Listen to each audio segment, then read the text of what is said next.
কল্পনা হলো সবচেয়ে সুখের নাম। কল্পনায় সুখের মতো সুখ আর কোথাও খুঁজে পাবেন না। কল্পনায় সব সম্ভব, সব পাওয়া যায়।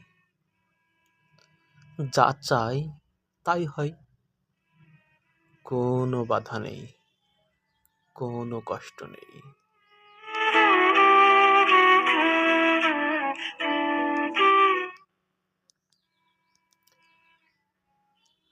কল্পনায় যাকে ভালোবাসি সে আমার হয়ে যায়।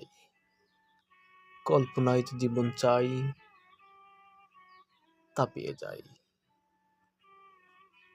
কিন্তু চোখ খুললেই বাস্তবতা আর সব ভেঙে যায়।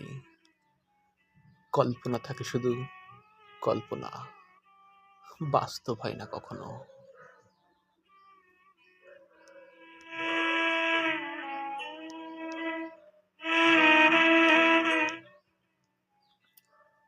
তবুও কল্পনা করি, কারণ এটাই একমাত্র জায়গা যেখানে আমি সত্যিকারের সুখী।